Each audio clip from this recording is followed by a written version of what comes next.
आदरणीय मंच और सामने बैठे मानव समाज के सभी बुद्धिजीवियों को मेरा सादर प्रणाम। बाबा साहब की 134वीं जयंती के उपलक्ष्य में मुझे बोलने का यहाँ मौका मिल रहा है, बड़ी सौभाग्य की बात है। लेकिन मेरे जो शब्द हैं आप उनको अपने माइंड में स्थायी कर लीजिए और 10 दिन तक उन पर विचार कीजिए, जरूर आपके ऊपर असर हो जाएगा।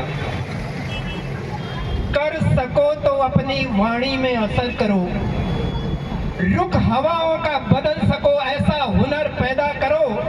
अरे आहों से पत्थर पिघलेगा, इस धोखे में मत रहना, और तुम्हें बुला बुला कर देगा, इस धोखे में मत रहना। अरे साथियों, चाहते हो इस देश में सम्मान पूर्वक जीना, तो हर घर में एक अम्बेडकर पैदा करना होगा, हर घर में एक अम्बेडकर पैदा करना होगा। साथियों, बाबा साहब भीमराव अंबेडकर का सपना हम सबके माइंड में है। उस सपने को साकार बनाने का काम हम सबका है, मंच से लेकर के तो धरातल तक। मैं अपने स्तर से अपना काम करता हूँ, मंच अपने स्तर से करता है, सबका दायित्व है। मैं एक लाइन और बोल के अपनी बात को खत्म करूंगा।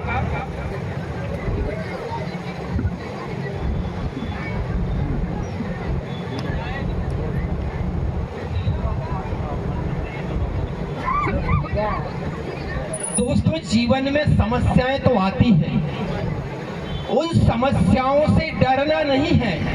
अगर बाबा साहब के जीवन में समस्याएं नहीं आती तो आप आज बाबा साहब भगवान बन के हमारे बीच में पूजनीय नहीं होते, और खाली भारत ही नहीं, पूरा विश्व आज बाबा साहब को सिंबल ऑफ नॉलेज, ज्ञान का प्रतीक के पुकारता है।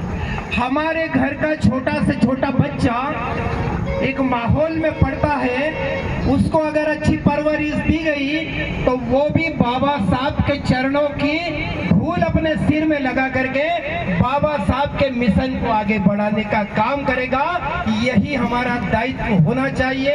मैं शिक्षा विभाग के नाते, मतलब शिक्षा विभाग में होने के नाते आप सभी से करबद्ध अनुरोध करता हूँ कि आप अपने बच्चों को अच्छी शिक्षा दीजिए, और जो परिवेश बदल रहा है उसके अनुसार उन्हें ढालिए, उनके अंदर स्किल डेवलप करिए।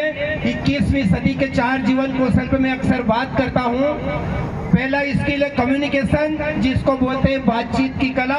दूसरे नंबर पे आता है कोलैबोरेशन स्किल, जो समूह बना करके साथ रहने की कला। एंड थर्ड नंबर पे आता है क्रिटिकल थिंकिंग, यानी तार्किक क्षमता, क्या हो रहा है, क्यों हो रहा है, कैसे हो रहा है, ये उसके अंदर होना चाहिए। और लास्ट में चौथे नंबर पे आता है क्रिएटिविटी, यानी वो कुछ नया कर सके। और यही काम अगर हमारा प्रत्येक बच्चा करेगा तो वह 21वीं सदी में सफल होगा और बाबा साहब के सपनों का भारत बनेगा।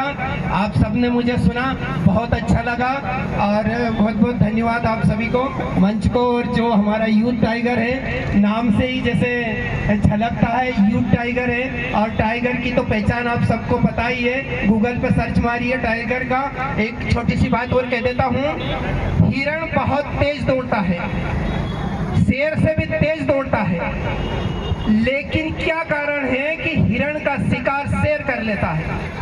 दोस्तों, हिरण थोड़ी दूर दौड़ता है और पीछे मुड़ के देखता है कहीं मेरे पीछे शेर तो नहीं है, फिर भागता है, फिर पीछे मुड़ के देखता है, जबकि शेर अपनी एक गति से हिरण के पीछे दौड़ता है। ऐसा ही हमारा होना चाहिए, हमें पीछे मुड़ कर बार बार नहीं देखना है, हमें अपनी ताकत के साथ, हमें अपने जज्बे के साथ आगे बढ़ना है, आगे बढ़ना है, तभी हम बाबा साहब के सपनों को साकार कर सकेंगे।